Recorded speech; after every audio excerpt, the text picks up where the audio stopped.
Go karting! Hey! Now Philip, one super fast one.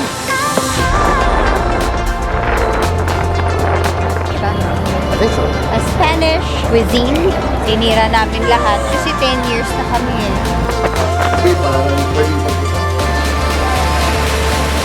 Oh my God! Welcome to Los Angeles!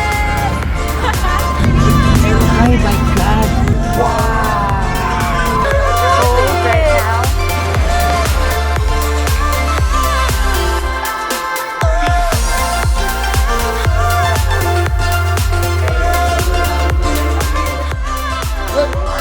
Hey!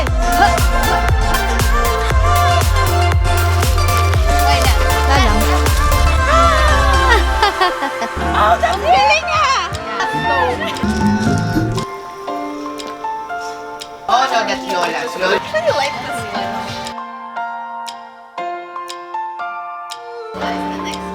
Happy birthday, dear Alex. I need my tooth to be extracted. Sobrang ganda naman ito.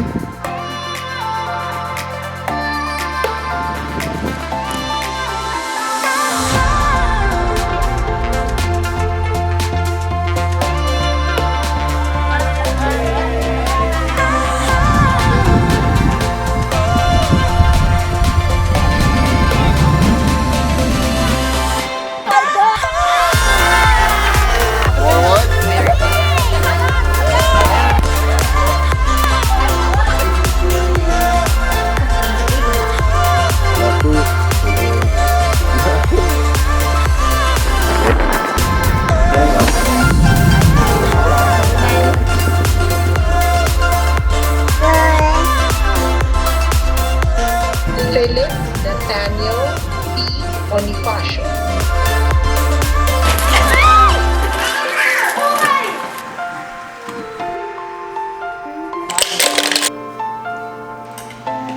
Nabitin yung Christmas lights.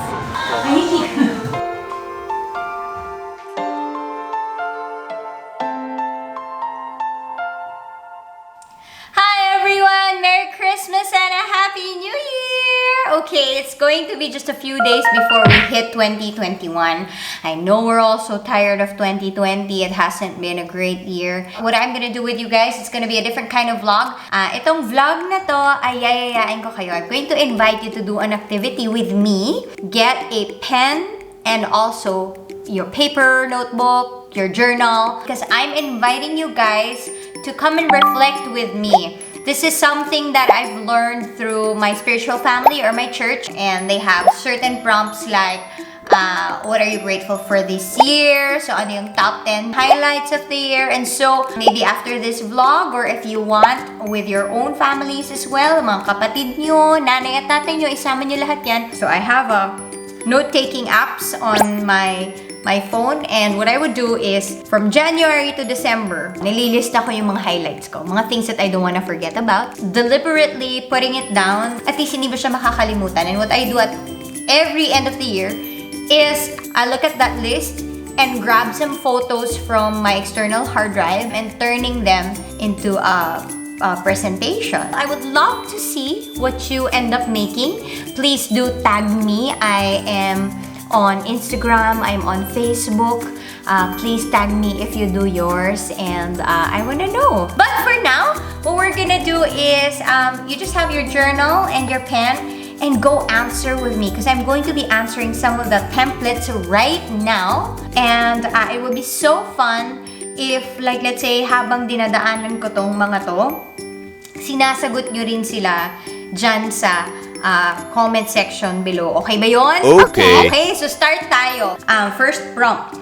Things I learned in 2020. And I've got two things on my list. One is I learned how to cook. For those of you who follow me on social media or you've seen me on this vlog and heard me say it, alam nyo na hindi ako makook. I would rather bake than cook. I was able to cook something like a KFC, parang breaded chicken. Everybody said that chicken was really good, and so I was so surprised na hindi sila nalason sa pagluto ko at na-enjoy ko ang process. And then two things that I was able to do, vongole. That's like fettuccine with clams. I did that because yun yung request ng anak ko na parang ako, oh my gosh, okay, hindi nga ako nagluluto, pero sige, because of my children, I shall do it. And nai-enjoy ko. And then the other one that he also requested for us to do was sushi. That must be like number one on my list of things that I learned only in 2020. Second thing I learned was appreciate poetry. I'm into prose more than poetry. I never understood poems, but I always liked short stories or like novels, ganyan. I tried including poetry in our literature diet, and I was so surprised because I started appreciating it and seeing it for what it really is. It's like an exquisite piece of art. Exquisite? Lalim, taray. I think I will never ever forget 2020 for being the year that told me and made me realize that poetry is a fine art form. So those are two things. People I am grateful for. So usually this list is like, what are the top 10 things that you are grateful for the year? Medyo tinweak ko siya, so you guys can tweak it also if you don't want people, if you want more like events. But for me, this year, I wanted to be specifically mindful of the people I am grateful for this year. And I'm grateful for Cher. Cher is my manager. And the reason why I'm grateful for her is because marami akong taong mahal. I love a lot of people, but only few of them know how to love me back. Parang pag nag-i-express ka pala ng love mo sa isang tao, hindi pala ganun yung pag-receive niya. So, recently ko lang yung natutunan.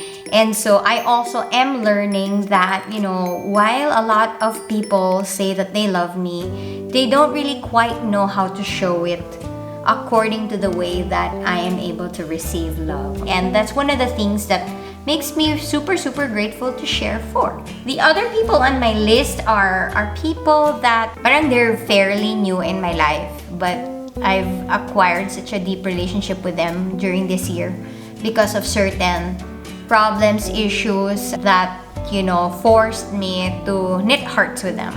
And I'm just so grateful to the Lingans and the Padereses. You don't know them, those are their last names, their families. The reason why I'm grateful to them is because they can accept me for who I am. Well, I have this podcast with my husband called Anything Goes with Joe and Carla.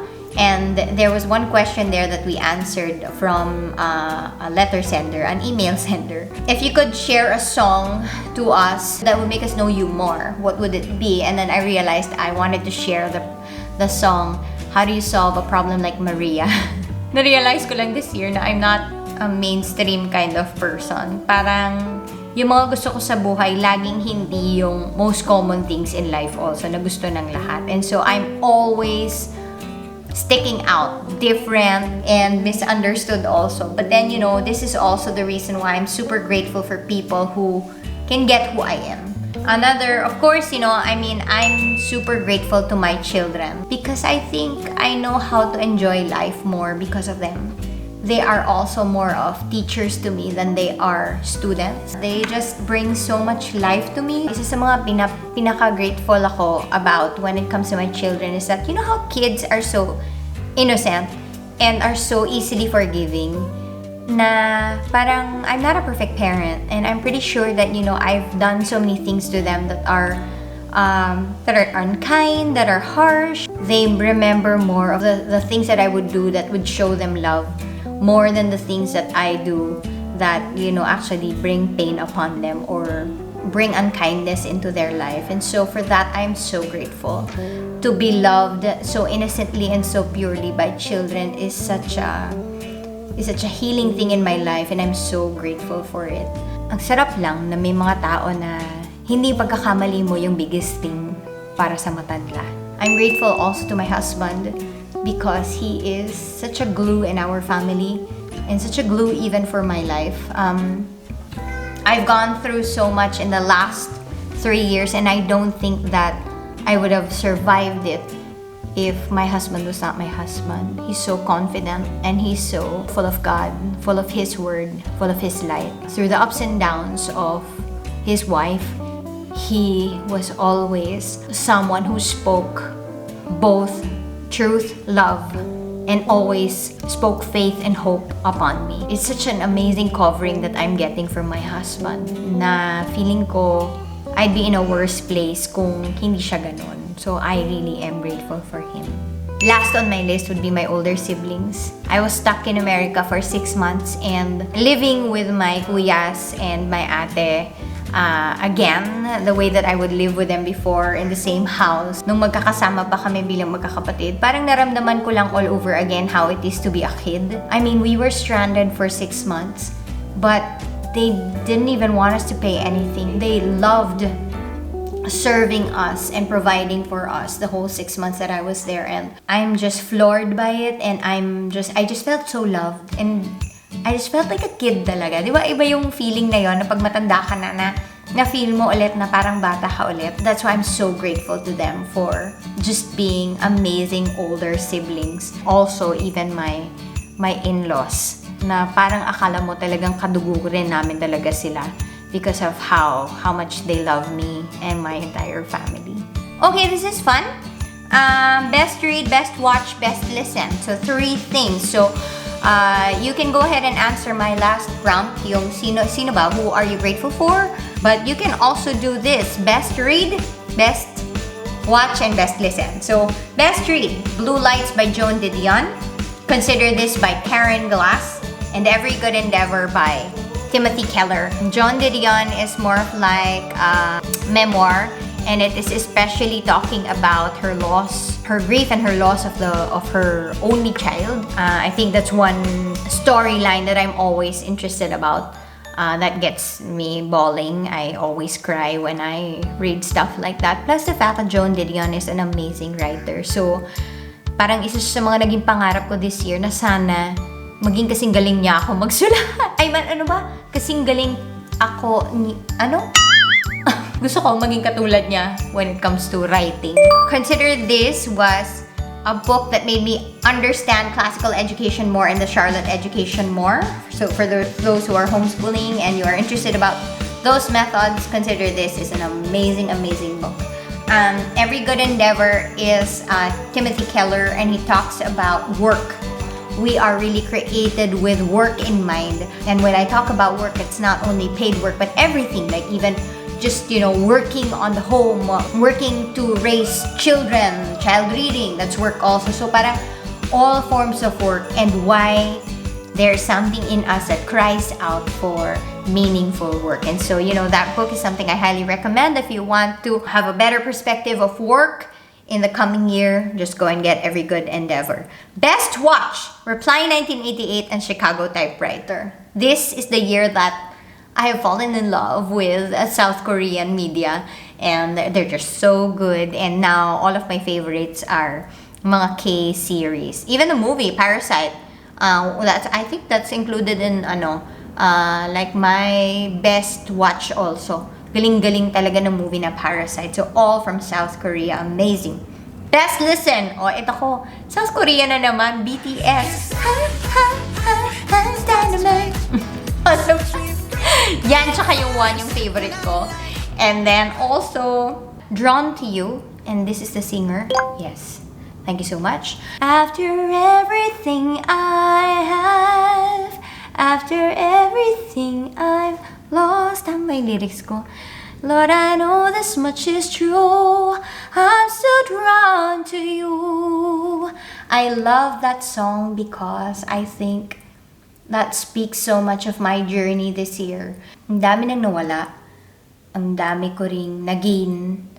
Marami nang nabasag about me. Pero one thing remains true. And that's really me just wanting to be with God. So that is included in my best listen for songs. And then if you're looking for podcasts, I like Vivek Murthy's episode on Brene Brown's podcast, and also Angela Duckworth on the Freakonomics, I think. So I'm gonna include the links later down below sa description box. That's one thing I learned also pala this year, how to be an auditory learner. I'm very, very poor in auditory learning, but because pandemic, natuto rin ako na makinig ng audiobooks, makinig ng mga podcast. And so, yan, may mga favorite podcasts na rin ako, podcast episodes, and I'm gonna share them with you if you are interested about them.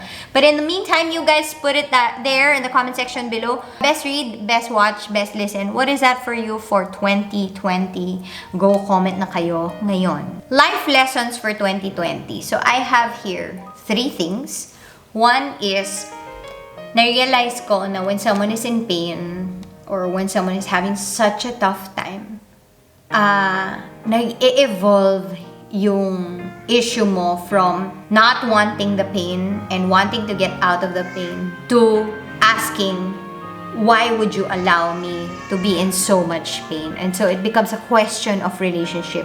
Nagtampo na ako kay God na parang, God, ba't mo na ako hinayaang wag ka ganito? Parang, bakit hindi mo ba pwedeng, parang you're so powerful, in a snap of a finger, kaya mo namang baguhin yung sitwasyon ko, ba't di mo to ginagawa? And I needed to go through that process so I can be shown that God is on my side, that God is my ally.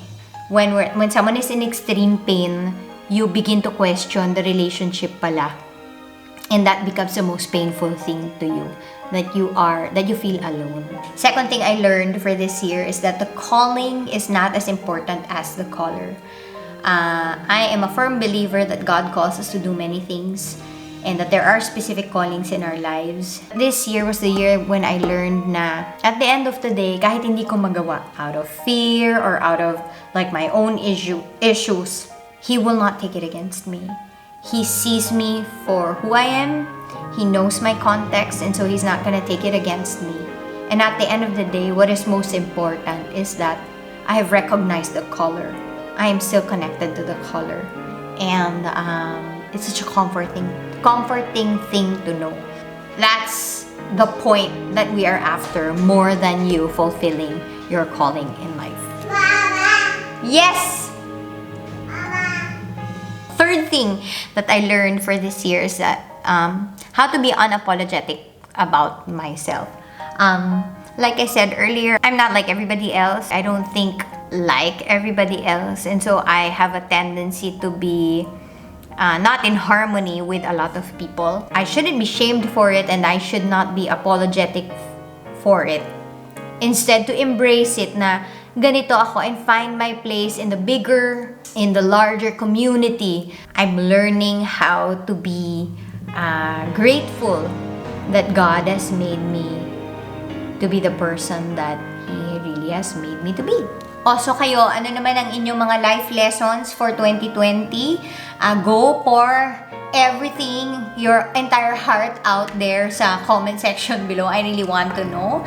We all probably have learned so much during this year because kakaiba rin naman talaga yung taon na to. I think for one, we have all learned how to live with the essentials. Para ngayon natin na-define ano ba yung essential tsaka yung non-essential, na yung mga bagay na akala natin hindi pala tayo mabubuhay without before, na-realize natin, kaya naman pala natin na wala yun. Diba? So parang, ano yung mga ganun ninyo sa buhay for 2020? I'd like to know. Participate and write it in the comment section below. Moving on! Ano ang mga 2021 prayers? So this is something that we also do. Usually what we do in our church is fast together. May 1 week kami na hindi kami kumakain ng food or we just choose liquid diet, and we do that because we want to hear from God. So I'm just gonna mention a couple of things here. So my prayers or hopes for 2021. So I've got some business ideas. I am praying for the perfect team, divine ideas, also the time to be able to execute them. I'm a mom of 2, I homeschool, and the other one is just a year old, and so it's pretty hectic. And so I would need a supernatural kind of time management to be able to do this. And I believe that this is not beyond God. So that's one thing that's on my prayer list. I have something here that I can't share with you guys yet until it's really super confirmed. But yeah, it's on my list. Provision and health for the new year. I've been suffering from poor mental health. I've mentioned this a couple of times on my social media and even maybe here on my vlog. and I do pray for a breakthrough. The 2021 will be the end of my mental health issues.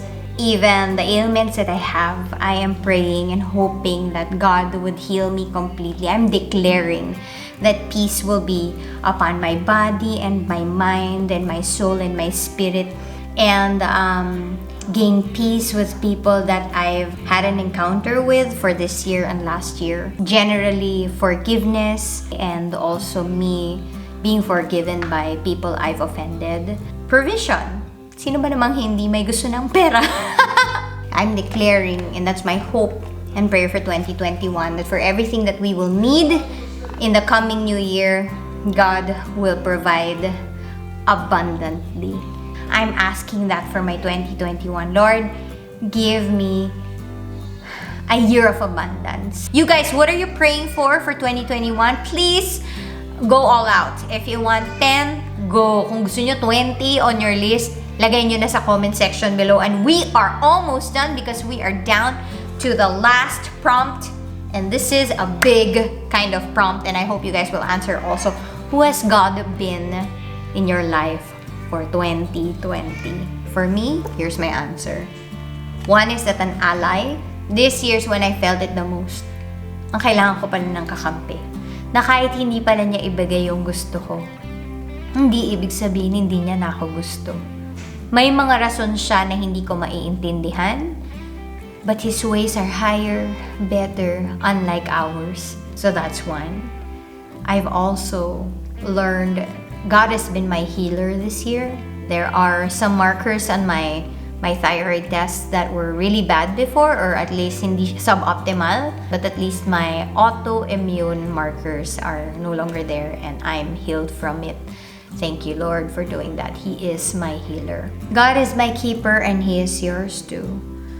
I pray that you would just surrender your entire 2021 to Him. That as you enter this new year, you would just say, Lord, you can hold everything together for me. You be in charge of it. You be the manager of it. You be the Lord of it. Happy New Year, guys. I'm just so glad that I'm able to do this with you. And if you ever do this with your family, and you post it on your social media also, please tag me. I'm on Instagram and Facebook. I would love to see what you come up with. Yeah, I hope that this blesses your heart as it has blessed mine. Happy New Year again. I'm looking forward to a more peaceful and a safer 2021. Bye!